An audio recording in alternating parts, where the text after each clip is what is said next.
So I visited a senior friend who happened also to be a client of mine in faraway Umuahia, Abia State. Just casual visit because I find myself around that area. He was not very well. That was part of why I visited him. And when I went to his house, he was happy to receive me. But the major issue we discussed was his sons, who are now in the United States. He's not happy that they are not interested in what he's doing. He was rich and he had inheritance for them. But the children simply are not ready to.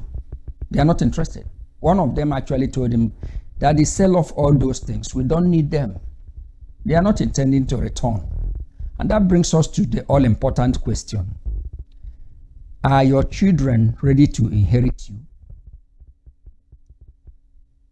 I will repeat the question. Are your children ready to inherit you?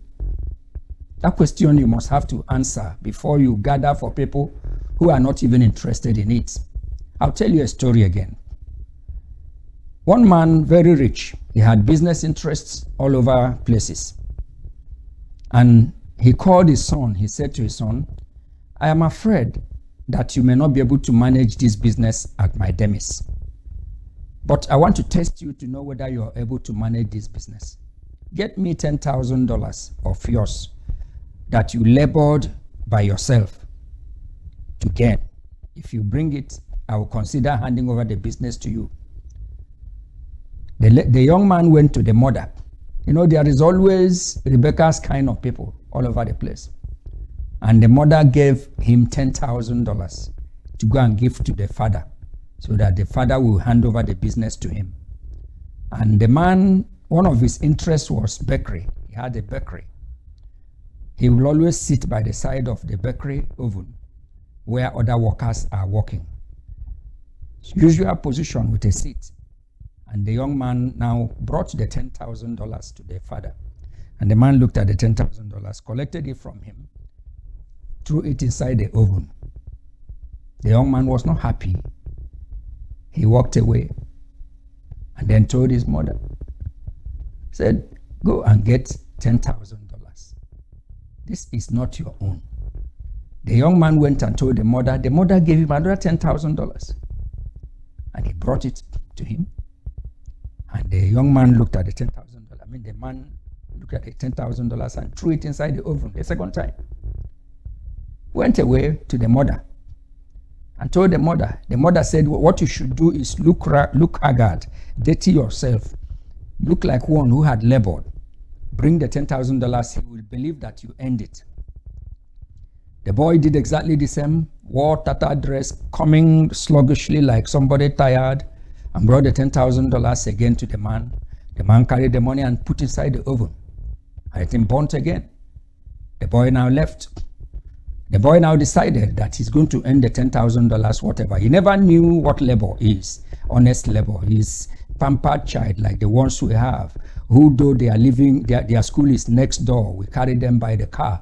And they don't know what is hardship. They don't even know how to make money.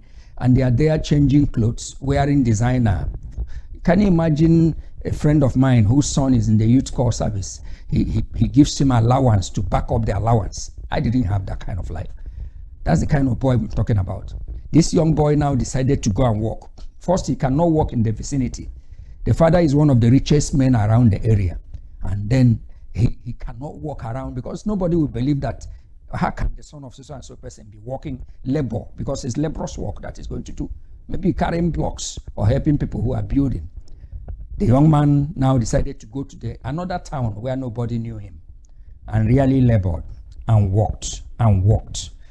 Realized how difficult it was to generate $10,000. At the end of the day, when he made his $10,000, he came home. When he came home, they could hardly recognize him because he has seen labor. Then he came to his father this time and brought the $10,000. The father looked at the $10,000 and threw it inside the oven. The young man jumped inside the oven to bring out the money and say, you cannot waste my sweat. He said, this time you made the money. Nobody wants to waste his sweat, for God's sake. I wouldn't have wasted my sweat. I labored all the years to build this empire. There's no way I could have left it in your care if you didn't know this. Thank God you know that nobody wants to waste it. It is now that I believe that you made the money. And you know you didn't make the money the other time or the time that you were getting the money. I am aware that my wife was giving you the money, and that's why you came. But this time, you made the money. That's why you could jump inside the oven without minding the heat and brought out the money. Life lessons to learn. Nobody wants to waste his resources. Does that minister to you? The fact that some of our children are not interested in what we are doing. Particularly as we move our level, we expect our children to do better than us. They are not supposed to live in the house where they grew up. And they may even be outside Nigeria in today's Japa syndrome. So are your children ready to inherit you? $1 million question that you only will answer. Thank you very much.